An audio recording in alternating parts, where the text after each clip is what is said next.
All right. Welcome back to SOS. I'm Star Storm Badass. Sippy Cup. Hi West. Hi Backwoods. Hi Smolo. Finger Lakes Prepper. Skull Crusher. Southern Arc. Hi. Matt Blackwood Chipper. Silver Supplement. Steven J. Iron Davy. Josh Blaze Trey. Nick. Scooter. And I thought I saw Crystal. The Fallout Playa. Chris McBee. Bob Hill. Phil Jean, Raymond, J. Cricket, Scott Key, hello, World Without Rule of Law, The Boot Heel Kid, Lorenzo Daniel Diaz, Till I Die, Corporal Punishment, Corporal Punish, W9M, Phil Rivers, Sons and Daughters of Liberty. You gotta say it all crazy. Isaac Cutlip, Jace, poor Georgia Guns Prepper, and Stuff. Hi Parapiece, Guns and Stuff, yep. Michael, I can't pronounce your last name, dude. I'm sorry. Mel Dog. Dustin Morgan, Dean, and David Genther, and David, and SK. Where's SA? Long-winded. SA. We miss you, SA. We haven't seen you in a while. All right. David Richardson, sorry. Daniel. Did you get Sergeant Smith? No, I didn't see Sergeant Smith. Hi, He's Sergeant right Smith. Okay. Okay. That's quite a few people. Small Onion. J.C. Miller. Copperhead. Hi, Copperhead. Hi, Gary. Zachary. Oh, man. Hutton for Okay. life. Okay, I gotta start And 100 talking. other of you. Hello, everyone. Hi, Eli. Well, if as we get into this, we'll be sure to say hi. Slappy. And Papa. then you're Slappy, Frank. of course. Okay. Okay. All right. Calm down. All right. No. Let's Bam, do bam. this. All right. How many of you are big fans of Jericho? I was a big fan. Sippy was a big fan. How many seasons of that was there actually? It's just 2. It's like 2, and the Yeah. first one was pretty epic, and the second one was pretty awesome too. Yeah. And you learned a lot from it. It kind of played out some routines there. I think they took it off the air for a certain particular reason. They didn't want people to know too much, I guess. I don't know. I thought it was a great 2 seasons, and you could learn a lot from it. And for tonight's topic, that I Hey, want to lay, Jeff. what Costco pizza in your face. for tonight's topic that that I want to lay out is if you're in a small town like that and you're the last town known in the United States to be working and functioning, Oh, you got a lot of problems ahead of you. what would you do? What would you do if you were the last town in existence? You don't have to be the town of Jericho. You can Build be a the town wall. of... Just stop it. Stop it right now. What would you do? What would you do if you were the last town in the United States known functioning at that moment? Now, when it got into the seasons of the show, you started to realize that there were other towns that were functioning, and they had different concepts and ways of barter and trade was a little crazy. You know, if anyone was caught stealing, they pretty much hung them, and they put them on display for everyone to see passing into the town. And you had towns fighting each other. At some point, they even had a war between the two towns. So you did have a type of cartel situation, and cartel situations is a serious factoid in any SHTF scenario like this, Teowaki post-apocalyptic scenario, whatever it is that you think of. It's just like the military contractors that had all the Humvees and heavy equipment, heavy artillery, heavy firepower, and had some heavily trained dudes in their operations. We're in Tennessee. They were all together in a process of basically robbing other people and holding them at gunpoint to get whatever they could from them, as it could be weapons, it could have been ammunition, and it could have been medical supplies. It's just like one scene where they actually raided a hospital, and there's Yeah, it's cocoa coffee. They also tried to attack the town of Jericho, and the group pulled together and stepped up and stood up to them and had them turn around and Jeff, don't be creepy. and run. So um, that was a pretty good scenario there that was thrown into it. But what had happened was, a set of bombs laid out throughout the United States to shut down the government, and that was pretty much what the place was for. It was to shut down the government, and that was their plan. And in the process, it also caused an EMP, and the EMP actually it worked just like a nuclear weapon, and the EMP actually sent the shock through the system and fried all the electronics that were more up to date type technology. Things with microchips, all the microchips popped and snapped and bursted. The systems were overloaded, systems shut down, and everything went haywire. Everything from uh, power plants, all that stuff had been completely unplugged from the system. So they had no power, they had no electricity, they had no running water. They actually had to rely on a well. They actually had to make sure the well functioned again. And town had to have some sort of organization. They had to ration the food. They had a salt mine, and the salt mine was very important for barter and trade. And they had a town store. It was a very small store, and in that town store, it was. Thank you, Graham. Uh, EMT. Yes. Yes. Yes, EMT. You're right. So, in that town, they had a store, and in that storefront, they rationed food that was actually dropped from other countries for aid. Foreign countries were supplying aid to the United States in packages, and whoever could get to the packages first won. And there was a fight over, different. Thank you, Nina. Thank you, Nina. Yes, I do go through cocoa and coffee. Yeah, she's got cocoa and coffee. I appreciate you. Thank you. Thank you, lady. The thing is with the power generator that was actually supplied from another country that was dropped off had been commandeered by other groups, and they had to negotiate between one town and another to try and get that generator back so that they could operate. They started running low on fuel. The only vehicles that run. Thank you, Jay. Thank you, Jay. Boom. Appreciate you, buddy. You are awesome. Hope you're well. The only vehicles that still ran were a lot of the old point style vehicles, old school. They had a point system to them, and those were the only vehicles that still operated.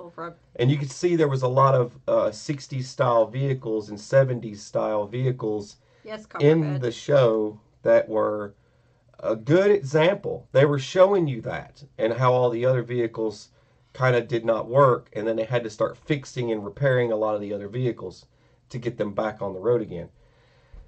I thought that was a great example from some of the stuff in that. Thank you, David. Appreciate you, buddy. Need to talk. Thank you, Ted.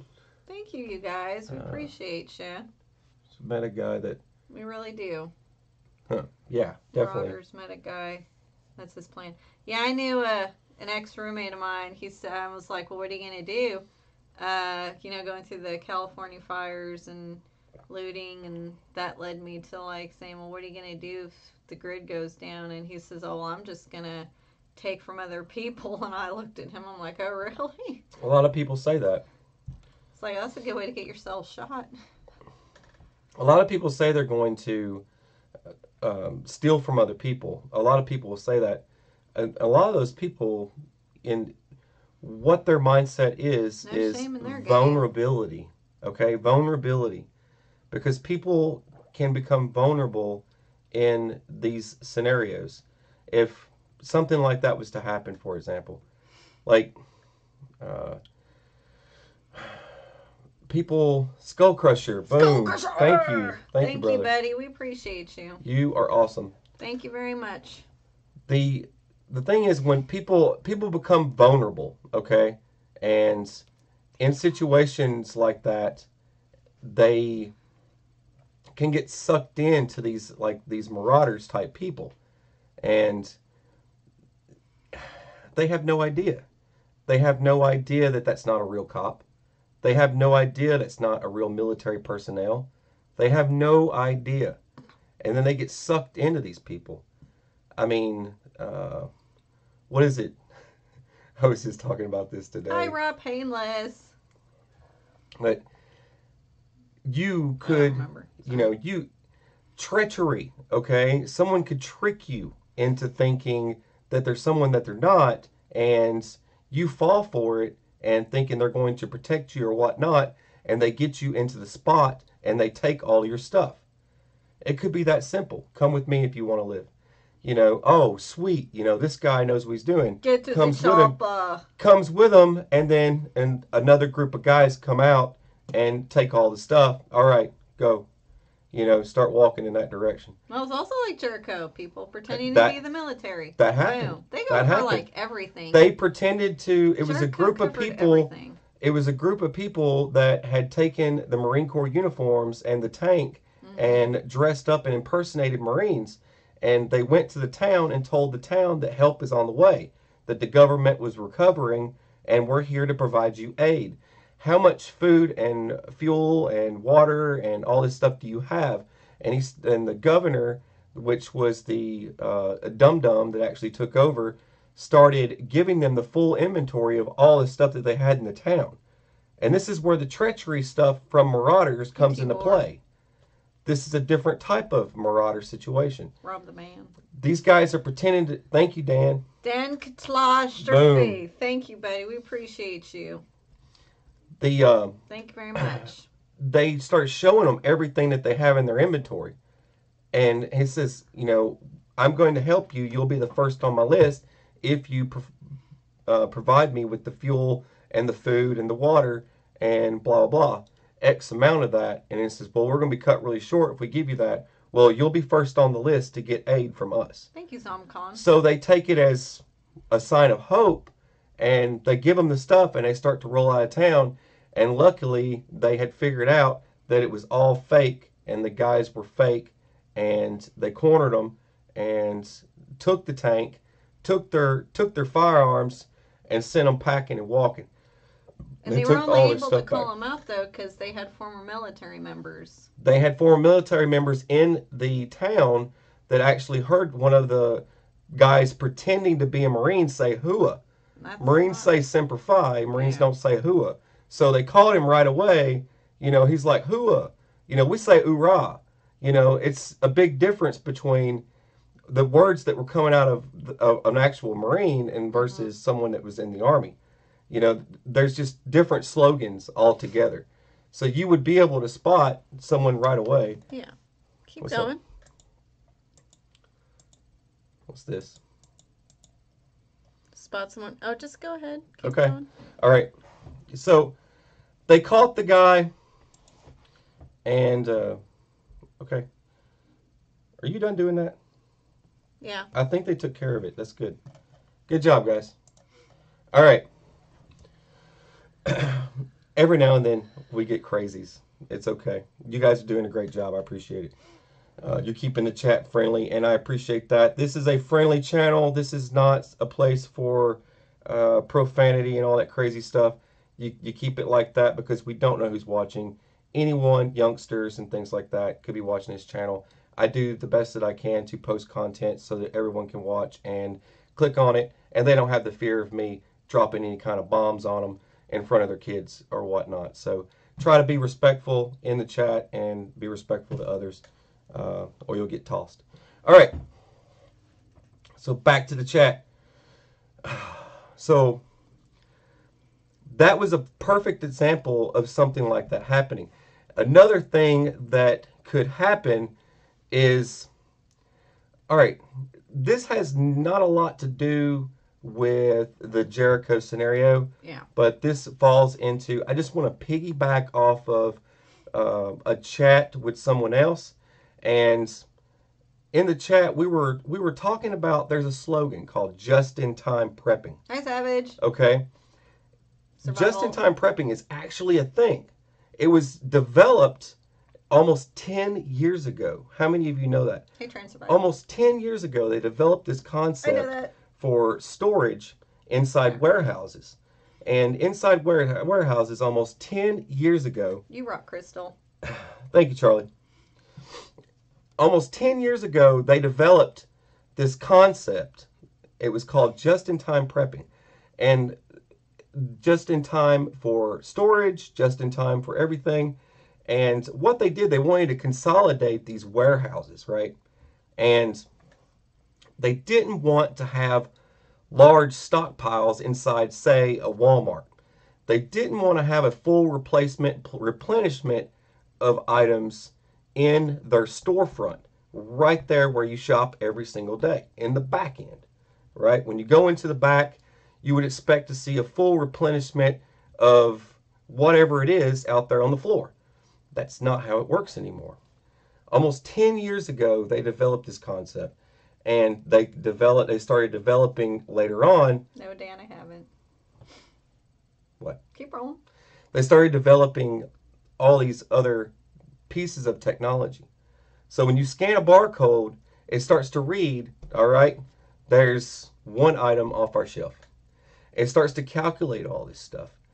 And the computer, this system reads all this stuff, and it sends it to their main warehouse. And their main warehouse gets this script of stuff.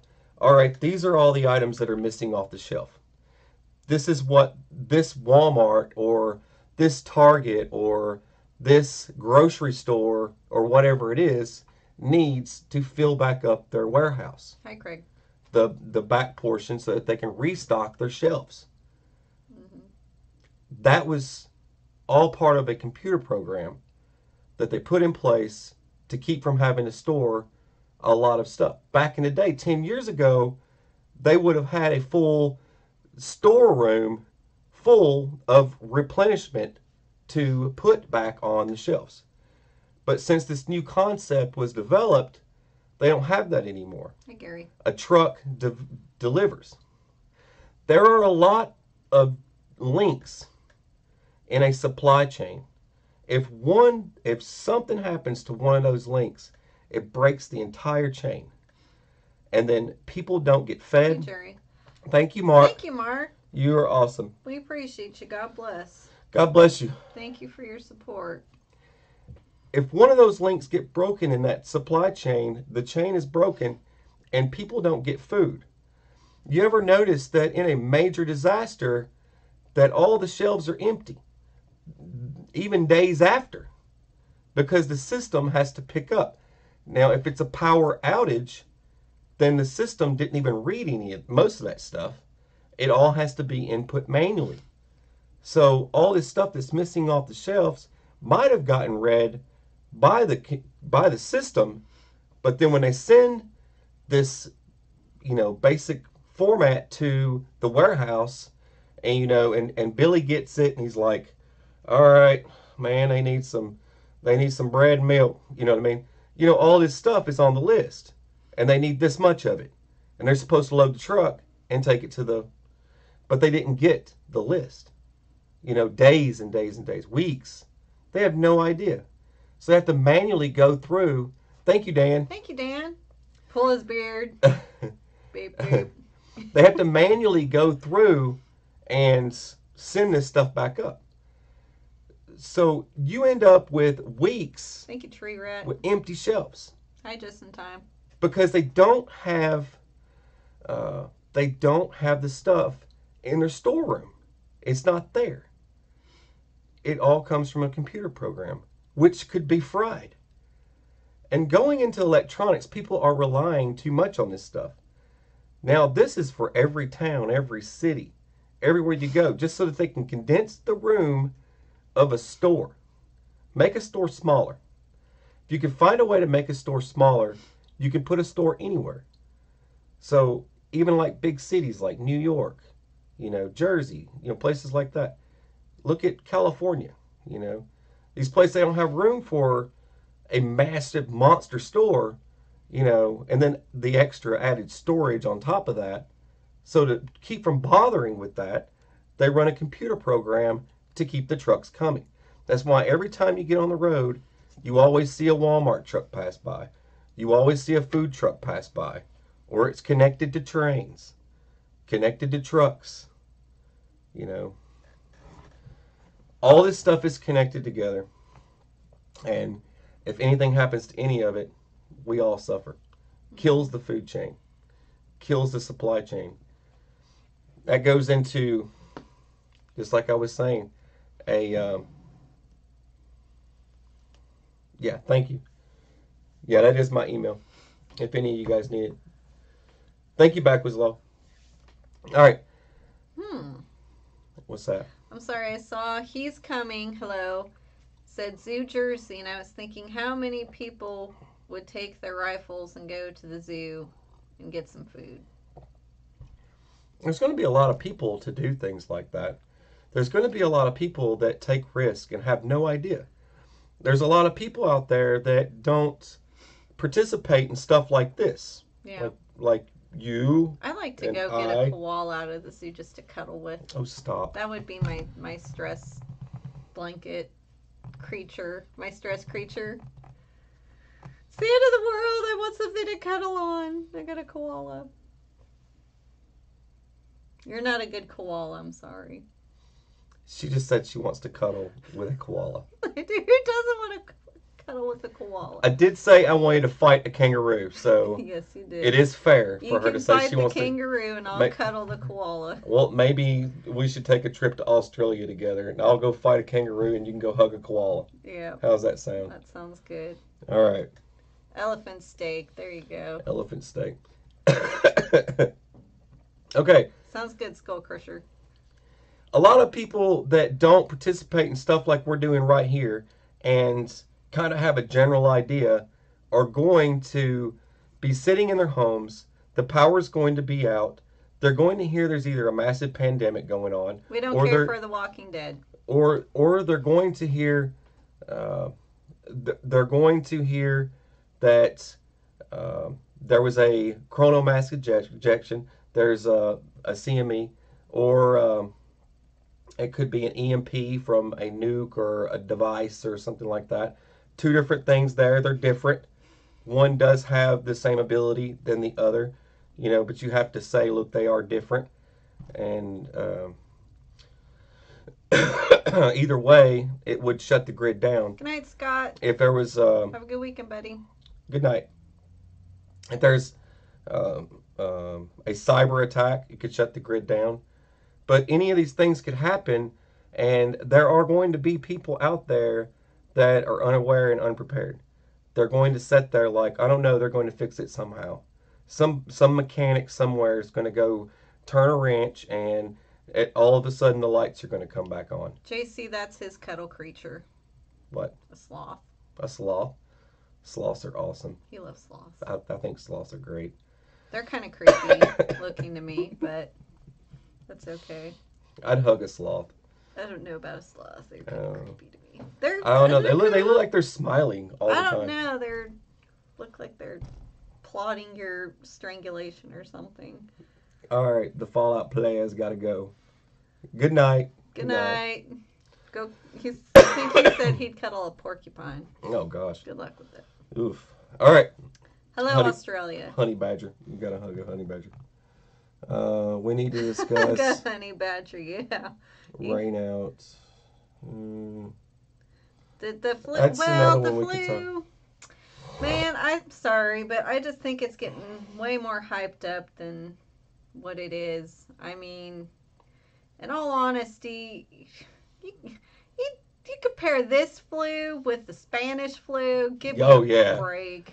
Definitely. When it starts busting out like hundreds of thousands to millions of people, then I'm worried. But don't forget the CDC is hyping up the flu a lot. It's Okay. called money for vaccinations, people. Exactly. I'm sorry. It's not as big of a deal. They are closing schools and things like that, but they are taking all the precautions that they normally do. This is what normally happens. It's nothing unusual about this. Mm-hmm. That's the stuff that they do in any event like this. I mean, it's just bad because, they're not used to, the death toll being a little bit higher than previous years. But, I mean, when you think about it, our population's getting higher and higher. So, kind of like our death tolls in some areas are going to be getting higher and higher because we have more people. Does that make sense? Pretty much. I mean, but in all honesty, I think they're just hyping it up like they did that Ebola breakout in the U.S. Yeah. It wasn't a breakout. It was just a nurse and a doctor or something. That was it. But like I was saying, I'll get back to my thing. I'm going to do the well. Derail! All right, but like I was saying, that was a derail from you. You derailed me. But like I was saying, there's going to be people that are sitting in their home waiting for some dude with a wrench to come turn the power back on. Or they're going to be sitting there and all of a sudden the faucet stops working. Everything just quits. And they're going to say, oh, what happened? And all of a sudden the toilet stops working, right?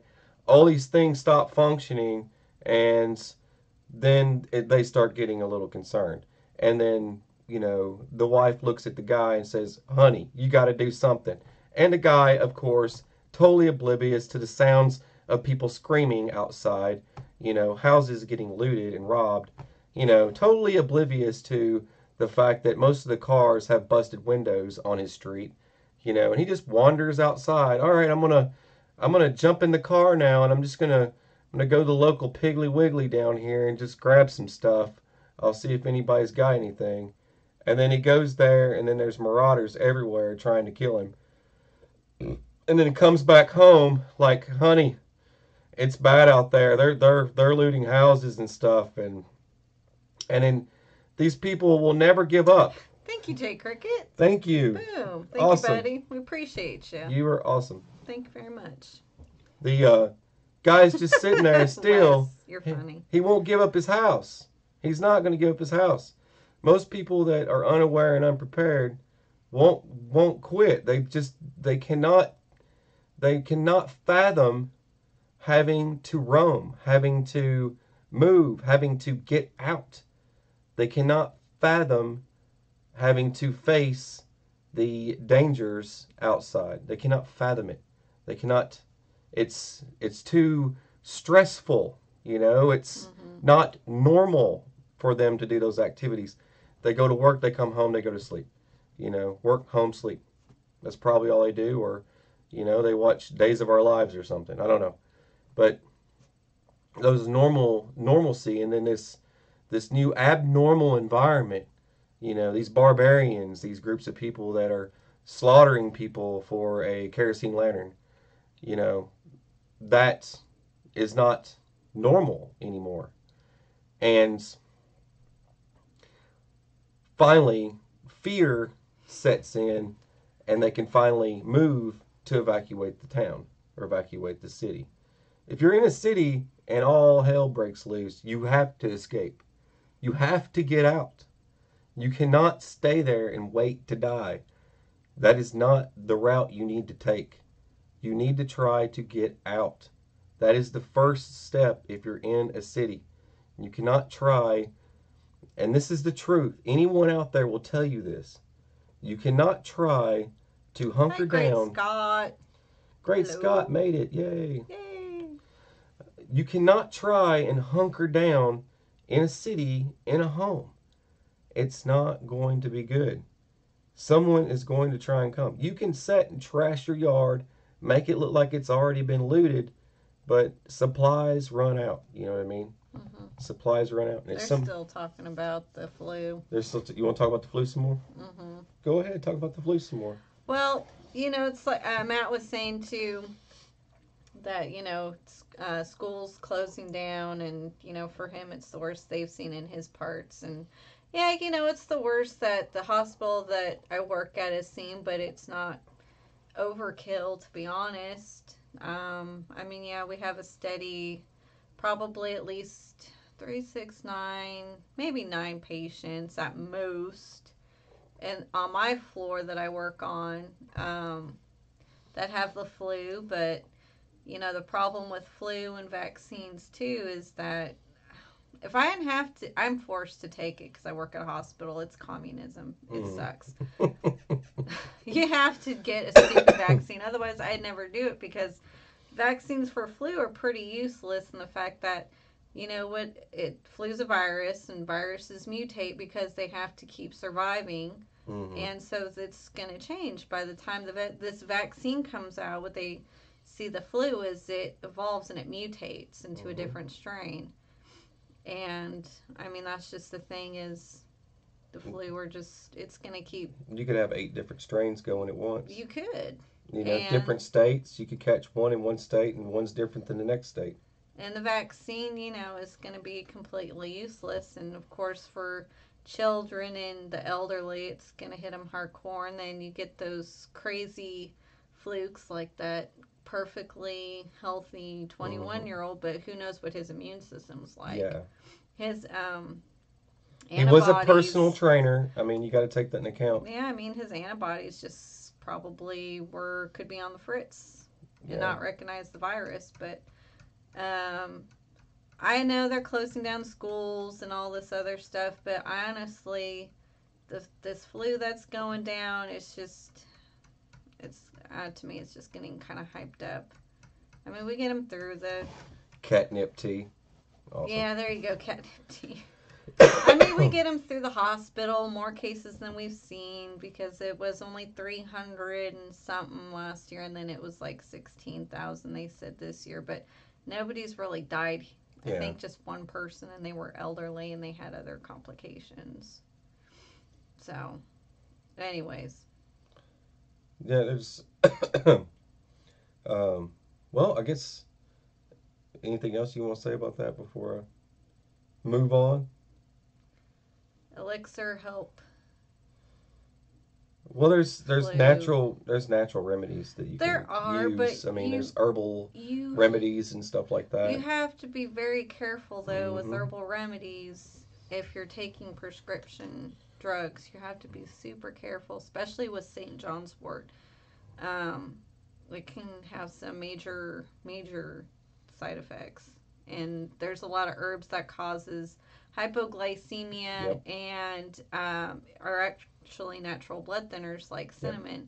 So if anybody's on anticoagulants or have hypotension, like low blood pressure, or if you also what was I just saying? Blood thinners, low blood pressure, and if you're diabetic, you gotta be very careful what you take, because a lot of natural herbs and remedies will naturally lower your blood pressure and your blood sugar. And there's books out there for medications that we were discussing the other day about how they don't give you the fine line on different types of medications that you're taking that a doctor gives you. At sometimes, especially like me with the VA. And, you go to the VA to get medication. They don't tell you the details of each medication. And you get issued meds that are like, you can't take one with the other one or it could possibly kill you. Exactly, Courtney. Yeah. You got to be very careful. And it's just like the herbal remedies and stuff. If you're on a certain type of medication and you take one of those types of herbal remedies, come to find out, it causes you to go into some kind of craziness and you end up dying. And you had no idea what happened. No one even knows what happened to you, Good night, Parapeace. Yeah, exactly. And that's just like the essential oils. We could go into that. The miracle elixir, right? Just messing with you. I know you are. There's some good things with Sweeney Todd. Yeah. No, there's some good, natural remedies out there, and teas and stuff that will help. But you just make sure you educate yourself and don't just go by word of mouth. Find out what exactly. Thank you, J.C. Miller. J.C. Miller, appreciate you, buddy. We really appreciate it. We do. If you look at this stuff that you're taking, for example, like if you have to take some sort of these comments are going by really quick. Yeah, they're going Sorry, by really guys. quick. These comments are going by quick if I can't catch up. Well, they're just saying one word. It's fine. The thing is, if with the Good night, Jay. herbal remedies, if you take if you take a herbal remedy of some sort, you need to find out the effects of it on the human body exactly. What all does it do?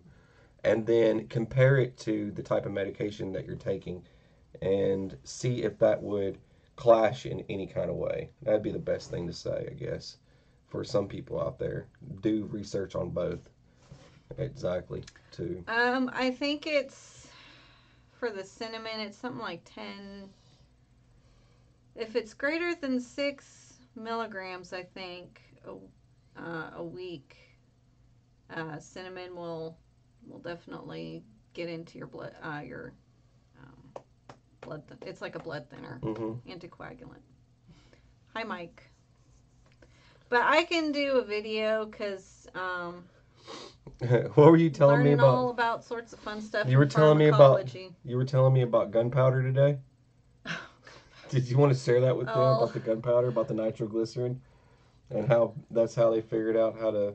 Oh yeah, it was pretty cool. I was in my my study group, and there's this retired fire department medic that was telling me today how they way back when, like I don't know if it was like late 1800s, early 1900s, where they were messing around with testing gunpowder and how it had the nitroglycerin in there, and every time, like, they were wondering why everybody would start. Night, Christy. Good night.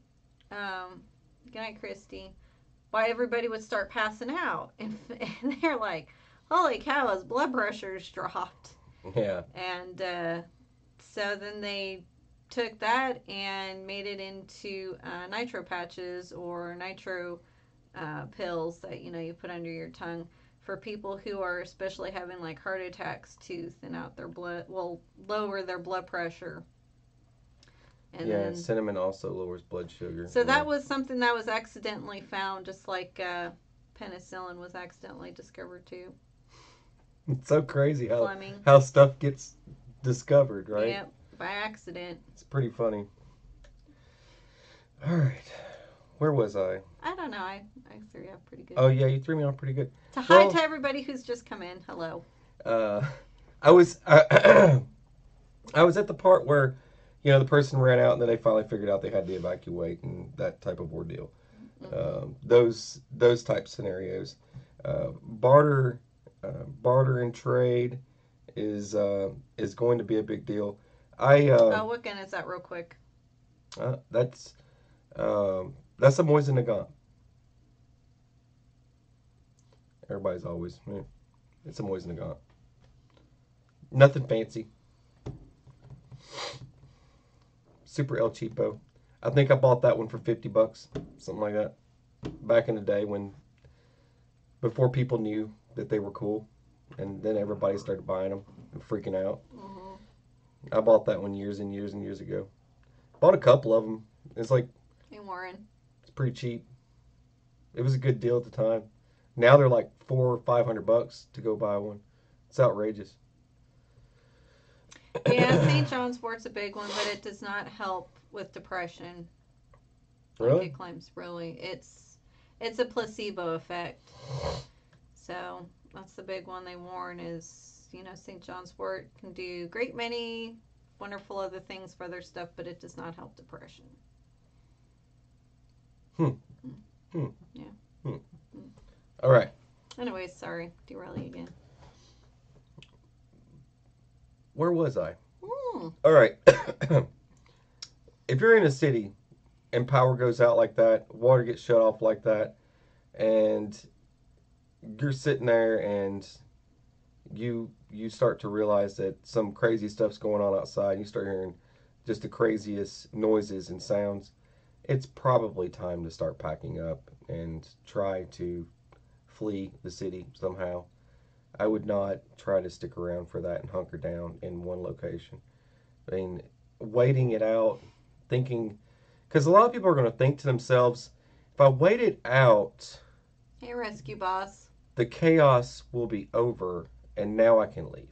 You know, they're going to think, hey, if I wait it out long enough, the chaos will die down and then I can finally start moving. You don't want to wait too long because then you can fall victim to all the, grade A predators out there that are going to try to take your stuff. And uh, if they've got guns pointed at you, it's probably a sure thing they're not there to help you. So I wouldn't even fall for that routine at all. Uh, Being aware.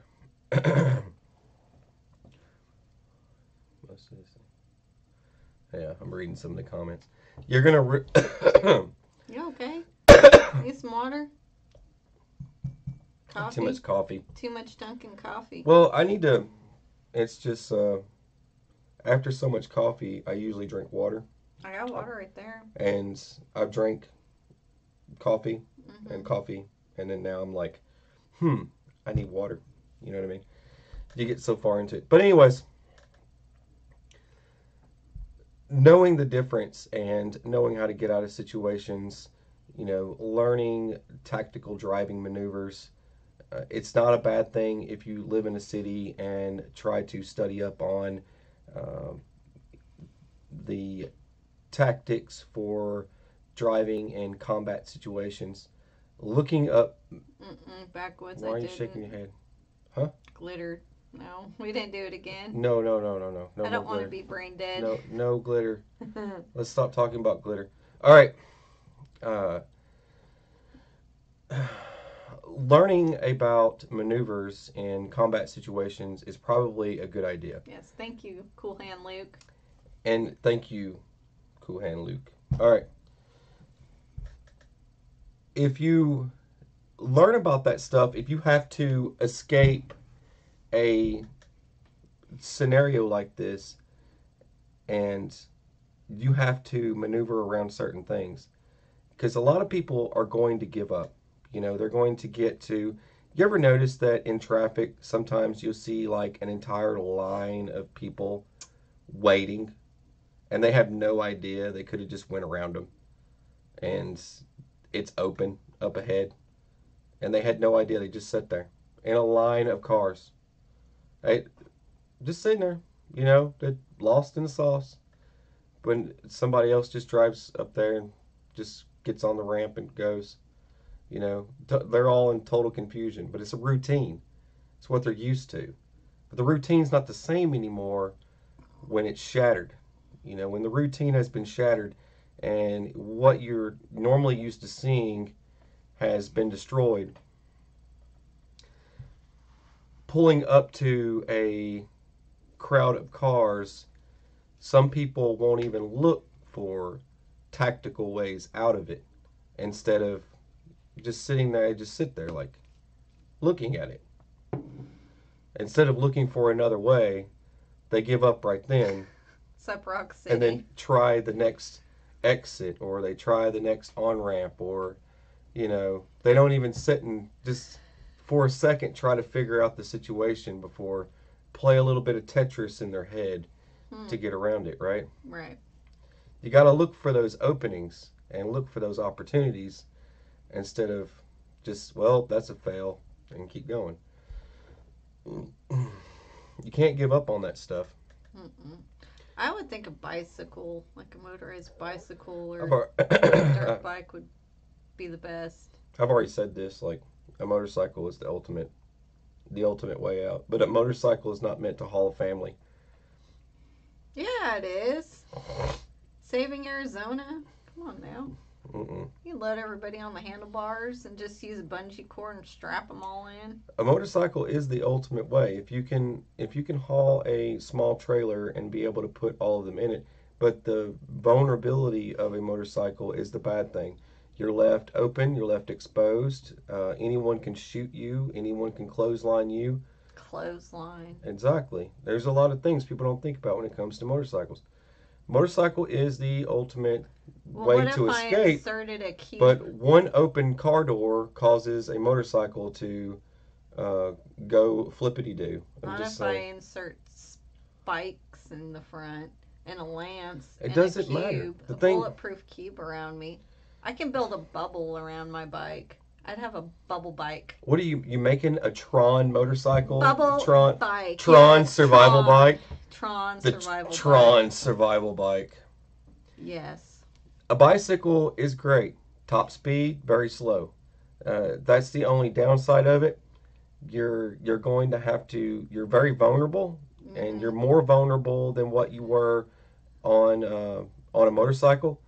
Most people, a guy like myself, can outrun somebody on a bicycle. I could probably run somebody down on a bicycle pretty easy, especially if they're hauling a tow behind trailer or they have somebody else on their back at some point.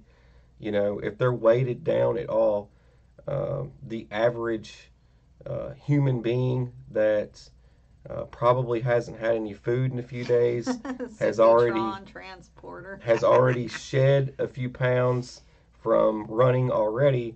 You know, these type of people that you're going to run into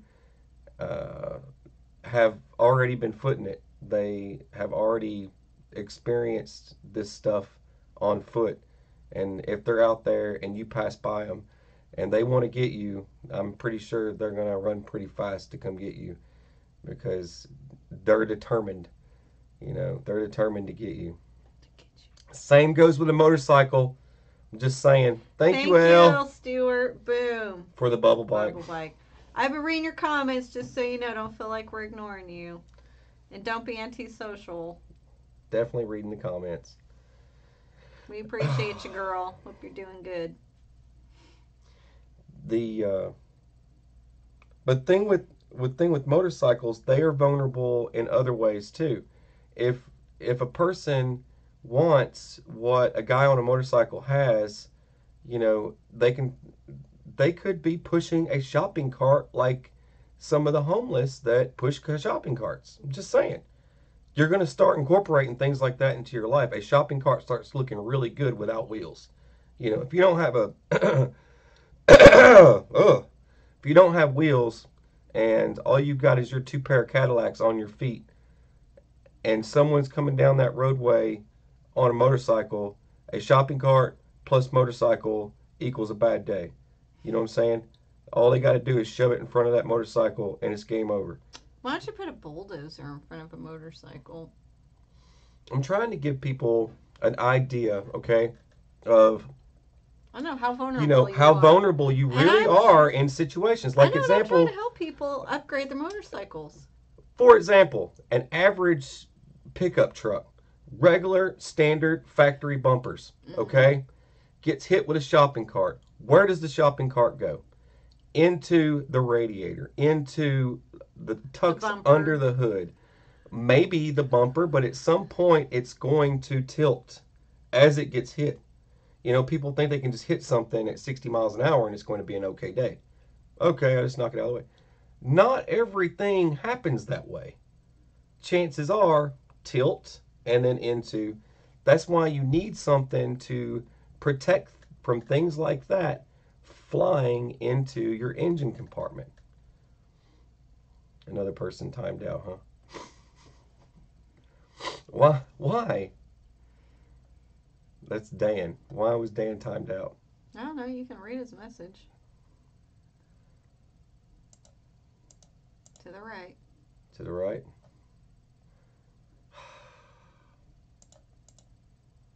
I guess you're going to have to go up. Okay, here it is. Okay. Walk with vodka. Walk with vodka is a fine comment. I don't care. If you want to say that, that's fine. All right. No more. That's okay. Chill out, folks. All right. All right. Sorry, Dan. I'm sorry. Hang in there. All right. So I'm just reading the comments again.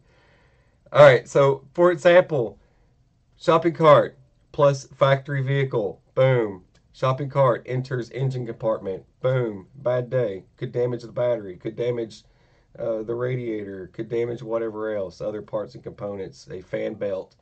Whatever keeps it running and going. You know what I mean? Yep. You need something to protect the front end of a vehicle. It doesn't matter what vehicle you decide to go with for your preps and for an evacuation scenario. You need a decent front bumper on it. Like, well, for example, like a Honda Civic or something like that. You're not going to be utilizing it for pushing and shoving. You're going to utilize it for its size. It's a little bit smaller. It's easier to maneuver around stuff. So you need to take advantage of that and put in, some type of safeties to secure the front half of it. You can see some of these older imports; they're all banged up, Hey, Brian. bashed to pieces, but they still seem to run and still seem to go. So they're not completely vulnerable, just because it's a smaller vehicle. Hey, Adam. The thing is that you don't want to be in something. Well, hello, Viking Preparedness. Hello, sir. Hello, brother. We hope you are well. Pastor Joe Fox is here. Fighting the good fight. You don't want to be in a vehicle that's very vulnerable and open and susceptible to rocks or any kind of flying debris at your face. You don't want to be rolling down the window trying to escape a city and jamming out to you're sitting there jamming out to some fog hat or whatever, cruising down the road and yelling and screaming and having your window down. It's probably a bad time for all that. Somebody might throw a road flare in there for you, or a parking meter, whatever else. Rip a stop sign out and throw it at your car, or whatever else could happen. So you got to keep that stuff in mind when it's picking a vehicle and doing all this stuff. An older vehicle is probably going to be your best bet because for one, a lot of your older vehicles, the front end's not made of plastic, right? Like some of the old Ford trucks, your old Dodge trucks, a lot of them out there, old Chevys, they had metal components in the front. I think mine, on the other hand, actually has a plastic grill, which I'm not happy about. I wish it was made of metal. But some of your older models actually have metal components in the front to protect the front end of them. Oh, yeah, Big. See, the motorcycles out in California are crazy. He used to be one of them. He almost got hit by a deer. Oh, yeah. Twice. A deer jumped in front of my motorcycle twice. Your little cafe racer. One was actually in the road, and I was cruising down the road. I was on my way to work, and this thing was just sitting there in the middle of the road, and I had to. It's a good thing I remembered. He likes your shirt. Locking it up. Hey, when in doubt, frag out. That's, you got to know. I had to remember, because a lot of people forget this stuff, but I actually locked it up. The rear tire, I actually locked up the rear tire because I think I was doing, it was the twisties in Ramona area. So I was going through curves. I wasn't going too fast, but when I came around that turn, I actually locked up the rear tire. I hit both brakes. When you're in a situation like that on a motorcycle, you squeeze both brakes. So I'm actually an instructor for motorcycles, but a lot of people don't know that. I just had to remind you. I actually squeezed both brakes, and for some reason the rear one just locked up totally, and it did not ease into it. I tapped both brakes. Sorry you got kicked out, buddy. Sorry, Dan. He didn't know. It's okay. He didn't know. He didn't know any better. It is okay to say if certain things in the chat are okay to say. If you want to talk about your vodka, we don't care. Just don't use profanity in the chat. That's what we just. That's the only thing we just say is just don't use profanity and you'll be fine. And don't talk trash about Jesus or anything else like that, or I'll kick you out too. That's another thing that bothers me with people. They like to just use that just to try and get me upset, and then I end up kicking them out. All right. So I was tapping both brakes. I locked up the rear one. And for some reason, I went into some kind of Mission Impossible type thing. I don't know. The rear end slid around. It started sliding. It was drifting and going sideways. I don't even know how this was even possible. And it laid down slightly, and sparks were coming off of my exhaust. It didn't fall. And I actually had my leg down. I had my foot down. And I was sliding on the bottom of my boot. So my boot was actually sliding across the ground too. So if it wasn't for my leg and my boot, I probably would have totally jackknife tossed this thing. But he wasn't wearing flip-flops like most Californians do. It drives me nuts. The other situation flip-flops, people, was timing. I was passing by a wooded area. A buck jumped out, and I was passing by, and it was timing. It literally just kind of barely caught the back of the bike as with its body, and caught the back of the bike as I had already passed, like boom, just like that. I was a second. If I would have just passed by a second earlier, I would have been toast. Yeah, it's like that video where you saw that one deer actually jump over a motorcycle. That was an earthquake. Just reading the comments there. Yeah, it's pretty crazy stuff. I mean... Hey, Mr. Ellis. But, yes, being on a motorcycle or a bicycle or something like that is very, very vulnerable. Well, yeah, you're more susceptible to injury, too. But if you can manage to maneuver and get around without getting shot at or whatever in a situation where you're trying to escape something, then you're perfect, right? So if you have no other options, if that's your options to get out fast, you can move a lot faster, you can maneuver a lot better. It's going to be hard for people to aim on you and lead you, to be able to get an aimed shot in. They're going to have a lot of trouble trying to... Well, yeah, it's good for wooded, if you're just on a flat wooded area and you got a little dirt bike, I mean, you can go through those trees pretty quick. And sounds. If it's too loud and makes a lot of noise, people can hear you coming. That's the other downside of it. They start listening, they start hearing, is that a dirt bike? It's coming. All right, get ready. You know what I mean? Mm-hmm. And they're going to be prepared to do some sort of tripwire or throw a shopping cart in front of you or push another car in front of you, whatever it is. You got to keep that stuff in mind too.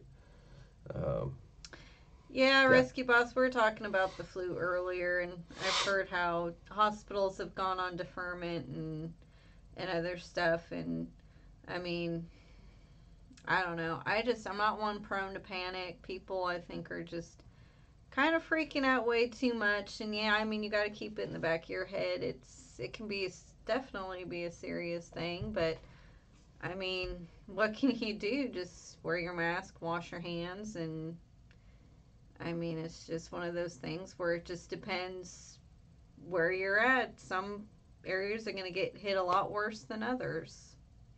Yeah. It just depends. But, I mean, we go through this. I mean, who was talking about it? Some type of doomsday scenario on, like, Nat Geo was saying, I mean, it's like every 30 to 50 years we hit these little pockets of... I mean, but we're in an epidemic, or not a pandemic. Yeah, it's an epidemic, not a pandemic. So, I mean, I don't know. I just tell people just, be aware it's out there and just protect yourself as best you can. And you can catch it from breathing now. Pray for the best. Well, yeah, you have to be you know what I mean? In somebody's little personal bubble zone to get the droplets. Yep. But when the droplets dry out, then the virus can't live. That's not how that virus works. It dies in the air. But yeah, swine flu. Yeah, it's another one. They're saying swine flu combined with bird flu is going to be a bad day for everybody. Well, swine flu was awful. I remember when that was a big deal. It was terrible. Good night, Matt. Night, Matt. Yeah. All right. Anything else? Trying to think. Yeah, it's within 3 feet. It's 18 inches to 3 feet. It's a personal space. Yeah, something like that. Mm-hmm. And then you got your intimate space, which is like 0 inches to 17.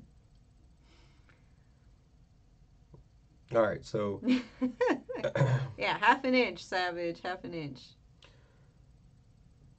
So, Go, Wes, go. all right. So next, hopefully by the time next weekend gets here Hey, Matt. for our next podcast, I hope you guys enjoyed this little thing that we do, and I hope you guys enjoy the live chats we do every Saturday at 8:30. Now, I'm hoping that next weekend I can start a new type of podcast. Yeah, you gotta wear a face shield, Rescue Boss. I am going to test out on Patreon Monday to operate using Hangouts. Good night, And Smolo. we're going to try and have a prepper roundtable and get some people in there. And I'm going to do this kind of like Finger Lakes Prepper is actually helping me with this. Good night, and Gary. we're going to try and organize something so that we can do a prepper roundtable here on Saturday nights. So we can have more people involved, more opinions involved in what we're talking about, and have better scenarios. So Finger Lakes Prepper, I join him Thank you, Nick. most Friday nights when he does his podcast. He does a prepper roundtable, and I like to join him and join the group. It's in the community. I like joining and chatting with all of them. It's a lot of fun. And I think a lot of other people enjoy it, and they enjoy hearing what's going on there. So we want to try and bring that over here so we can kind of do it in both sections and try to get more people involved in it and sharing ideas. And we can talk about every aspect of what we do and God bless, Trey. to better help other people. So, and for those of you that don't know, okay, what's a prepper roundtable? Someone asked the question. So, prepper roundtable is where a group of preppers, we all get together. You'll see on the screen multiple channels or whoever listed will be on the screen as they start talking. They pop up and it switches over back and forth.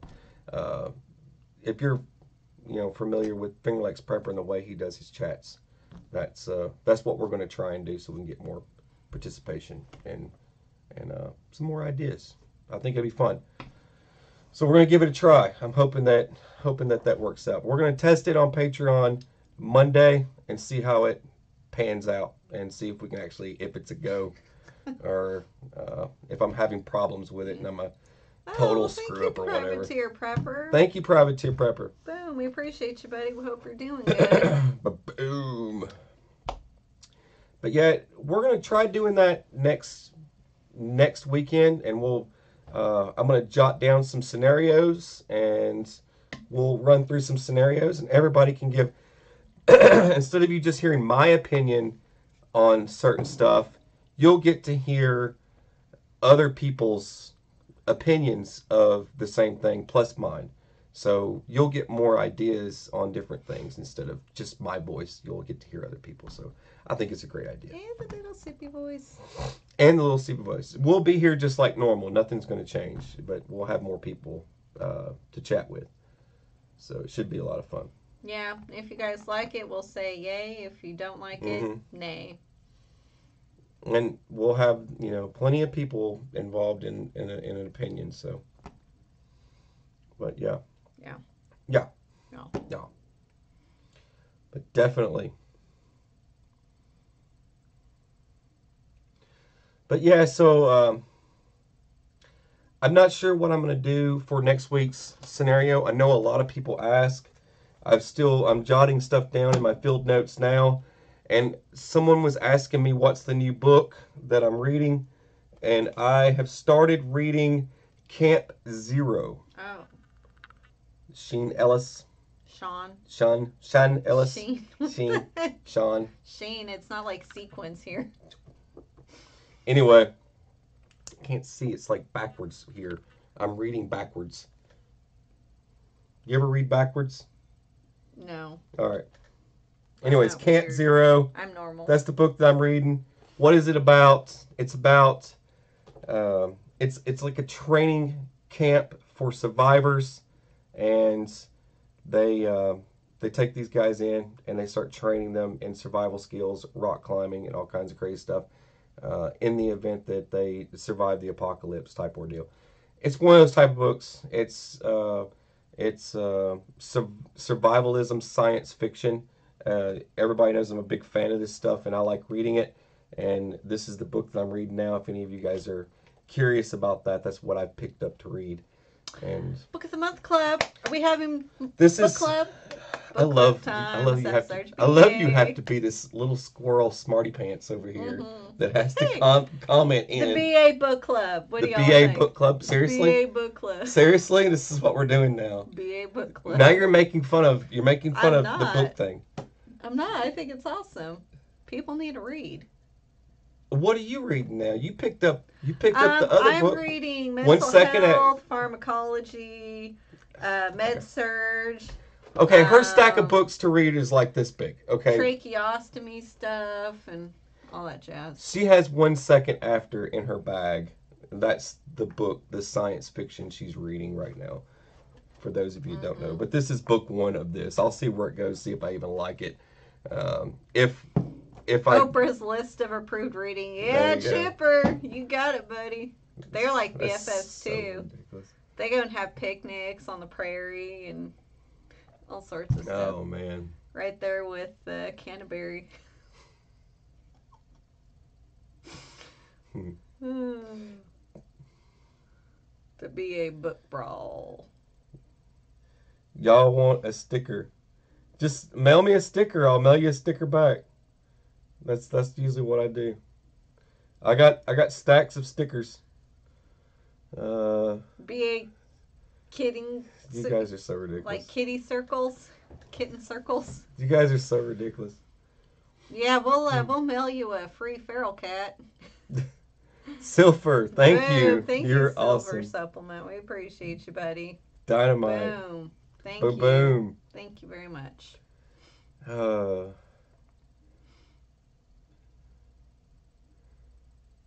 Yeah, I'm just sitting here reading comments and stuff, replying to people. All right, random open chat. I'll take a few minutes and we'll have a random open chat for anything you guys want to jump on right now. Circles. That's all her right there. I don't knit though. I wish I did know how to knit. She does a lot of quilting, that's for sure. Ooh, excuse me, crochet. Crochet and quilting. I'm starting to work on a video of her quilting, so it's going to take a little time for me to get it, but... It's going to take a lot of time. Just so you know, it's going to take a while. Mummified cats. You'll probably see us age in this video, but whatever. I'm at least working on it. At least. Thank you, Matthew. We are well. It scared the cat? Oh, man. I'm sorry. Just scared my cat. Man, we got packs of feral cats in my neighborhood. It just reminds me again. That's what I'm saying. We're going to mail them a free feral cat. What's your email address? We'll put a little bit of breathing holes in there. All right, I'll type in the email address again. I got to click on it. Hang on.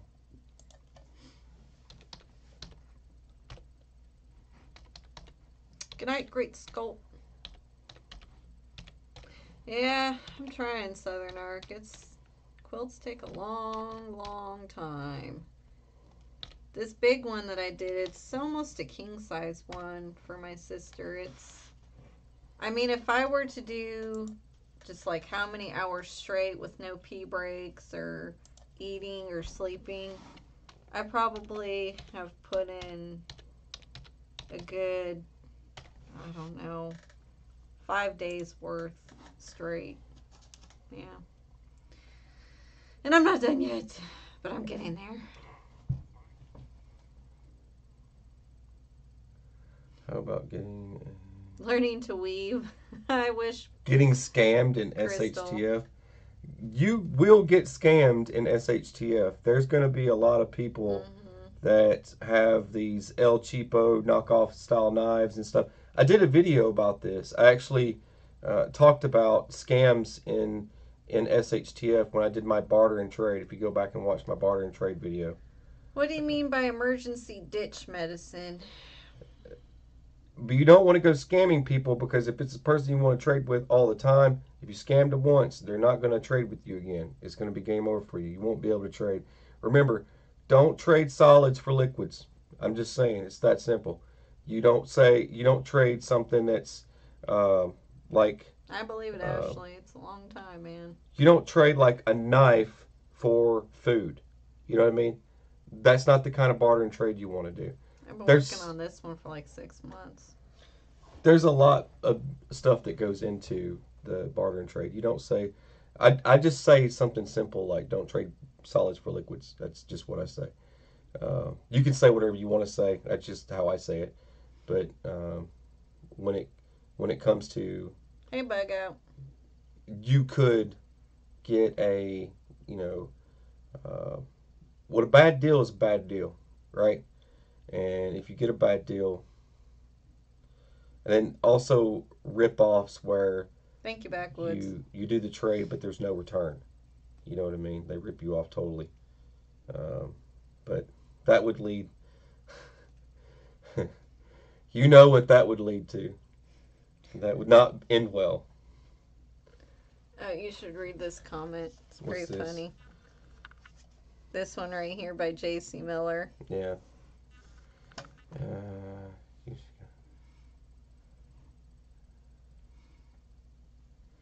Oh, yeah. A little piece. Let me tell you a little piece about SHOT Show. There's really no innovation at all this year. Okay? It's just glorified stamps on products they've already sold. It's, they've changed the way the grip looked, or Good night, Ted. They change a barrel, or they have a loophole to loop around laws that exist. People need to spend more time fighting for our rights than finding loopholes for every single gun on the planet. Eventually we're going to be exhausted with loopholes. All the loopholes are going to be banned. Good night, JIT. You know what I mean? It doesn't make any sense. But yeah, there was really not a lot of innovation, and the innovation that did happen, what is there, is so expensive, none of us can afford it.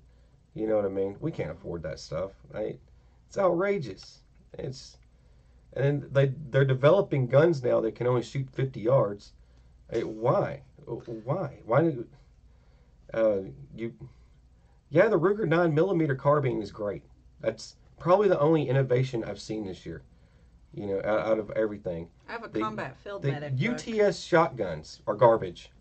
Every one of those shotguns are garbage. It's actually his book. Don't ever purchase anything like that. Those 12-gauge shotguns are garbage. A little bit of sand causes them to break down. They're garbage. You throw them in a trash can. Game over. You'll be sending it in to get work done on it all the time. It is not fit for a environment where you're having to fight for your life. It's just not practical. It does not function well. You want something that's going to function and last. If you go buying into a bunch of loopholes like what they're selling at SHOT Show now for some reason, if you go buying into all these loopholes for every single item out there that they make, then you're going to be stuck with some loophole gun when the apocalypse pops off. I definitely don't want to be sitting there with a gun that requires a bullet to drop a magazine. I don't want to have to pop the top off my AR-15 so I can push bullets into it. I'll just go buy a lever action if that's the point. That's right, frickin' dude. There's just certain things I will not do. I'm not buying into this garbage. I have a bunch of first aid and medical videos, Nicholas. Sunder more sippy cup. Sorry, didn't mean to cut you off. You're on a good rant. But there's no... The only innovation that they made this year was a bunch of loopholes to get around gun laws, and that's pretty much it. You know, they showed the sad weapons that are allowed to be sold in New York and California. Instead of those companies are making money. They're making money off this crap. You know, people are losing their gun rights. They're losing their freedoms and liberties. You know, that's a type of martial law. You know, when you start losing your liberties and freedoms, that could cause a martial law effect. You know what I mean?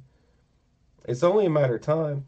You know, it's just one more way that they can get you is telling you you've got to use a device to feed bullets into your magazine from the ejection port. That makes a lot of sense. That's just dumb. That is really dumb. I do not agree with any of the stuff that I've seen this year. It's just, it doesn't make any sense to me. And I'm with Savage Survival. I think me and him are going to start doing we're going to do a new thing. It's not going to be SHOT Show anymore. We're going to do Bow Show. I think we're just going to start showing archery, and that's it. You know, because that's what it's going to boil down to anyways, is archery and learning how to shoot a bow and all that stuff. It's going to lead down to the bow show, arrow show, whatever you want to call it. Yeah. I was just thinking about I think it was Big C that was mentioning a couple of different type of medical books. I'm just going to say, if you get like a combat medic book, you're not going to understand it, to be honest. If you don't have any EMT experience, I mean, at the minimum, you're not really going to understand it, to be honest.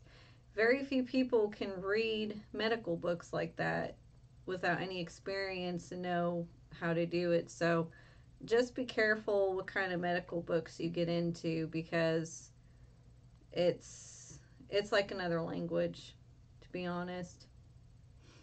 So it's just, I was thinking about trying to find some good books that, I guess it's like those dummy books, like, I don't know.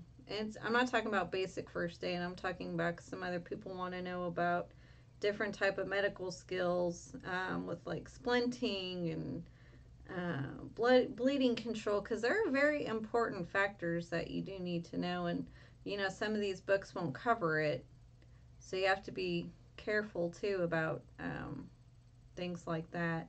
And if you don't have an instructor showing you these skills, you know, like EMTs and medics are trained in, and nurses and doctors, then you can really screw somebody up. So you just got to be careful. I just thought I'd throw that out there. Savage says he's got a medical, and he's got one of those books, and it speaks medical jargon. Mm-hmm.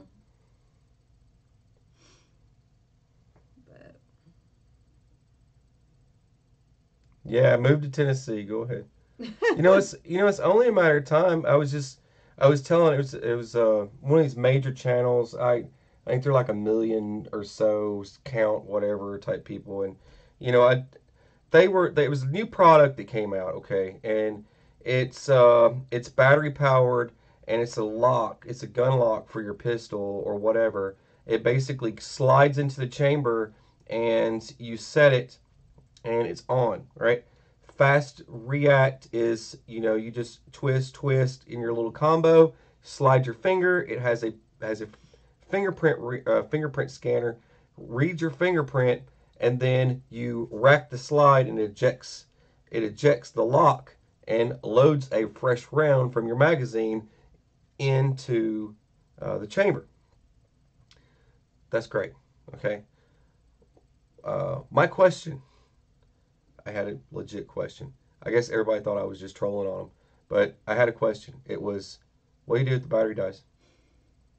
That was that simple. They blew their freaking minds. I blew their freaking minds. They did not know what to do with themselves. What do you do if the battery dies? I don't. And I had another guy chatting with me. It was really cool.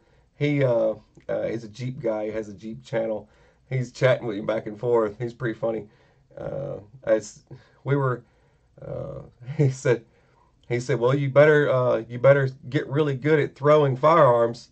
You know what I mean? So you're basically going to throw and knock out the person who breaks into your house. And I said, yeah, I can see the 911 call right now. All right, I've tried to unlock my firearm. Oh, he's coming now. He's in the room. I'm going to attempt to throw my firearm now. Okay, all right. You know what I mean? That's going to be the 911 call for a situation like that because he watched a video about SHOT Show and this new gun lock device, and he went and bought it. And now he's got it on his gun. He can't get it off because the battery died. Good night, Nicholas. You know what I mean? Yeah. Anyways, that's what we were chatting back and forth, and another guy chimed in. It better be a 1911. It better be heavy enough to knock him out. You know, people are saying stuff like that. It was pretty funny. And one of the, finally, after, it turned into a freaking chat room, after about 60 comments from us just clowning about the battery dying, a guy from the company comments and says, the battery will last for X amount of time and will notify you that it needs to be changed. Okay.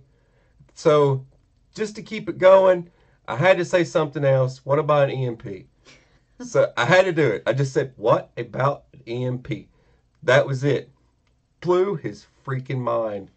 And he says, well, I already know the answer is no, and you know it will affect it, and the gun lock will stay on the firearm if an EMP was to happen. That's right, Bob Hill. So you would not be able to remove this gun lock. Bop it. You would not be able to remove this gun lock if there was an EMP. So there you go. No, thank you. So, yes, it was a no for me. Yes, it was a no. It was a fail. Fail. Epic fail. Don't you wish you had a big stamper that said fail? Failed. Stamp it. But I tell you what, boy, they made a bunch of new flashlights this year. It's a flashlight bonanza. We are going to have so many new flashlights next year. Hope y'all are ready for all the new flashlight videos. There's going to be a bunch of new flashlight videos. Woo! Every channel out there is going to, this is a flashlight. I got the T6000 over here. I got the 780. This has got 1,000,000 lumens. It will blind. It will blind your It'll retinas. burn a hole through a car door. It's got the power of the sun. It's a flashlight. Woo! Bye, frickin' Doug. Kills me. It's a flashlight. It's a flashlight. It's a flashlight. That comes with a cup holder. Man, I'm telling you. And the flashlight, one of the flashlights that they were showing at SHOT Show was like, it was nothing special. A metal compartment, housed a battery, had a bulb, and that was it, right? Push the button, it goes. You can plug in and charge it. Or it's magnet, whatever. I was like, yeah, that's cool. How much is that? It's like $597 or something. I'm like, yeah, I could buy new tires for my truck if I needed to. Yeah. Like flashlight, new tires for the truck. Think I'm gonna get some new tires for the truck. Lumageddon. I don't need new tires for the truck. I'm just giving you an example of price tags. You know what I mean? Makes no sense to me. It makes no sense. It is bonkers. There you go, Chipper. It's a fire-starting flashlight. Hey, they do make a fire-starting laser that is $28. There you go. I don't think I'd feel comfortable with today's teenagers running With fire-starting around laser? with a laser in my retina, burning my eyeballs. They actually showed it burn through 100 balloons. That's not cool. Burned through 100 balloons. I'm not happy about that. There's going to be a lot of blind people out there. I wanted to get one just to test it on the feral cats. You are going to end. $600 flamethrower. Oh, I didn't see that one. You probably did. Oh man, they've got so much. It's just dumb stuff. Like the bags. All the bags were awful. Nothing new. Nothing that impressed me. And then they give out the price tag. It's like $300, and I'm like, no, I'm not spending $300 on a backpack. It's not happening. Or a knife that costs almost $1,000, you know. Or hey, can it light a cigarette? Or a laser? Yeah. Yes, a laser will light a cigarette. There you go. Hi, Brian Perkins. And what was the other thing that I can't even remember now that was just redonkulous, that made no sense to me? The price tags that are on these things made no sense.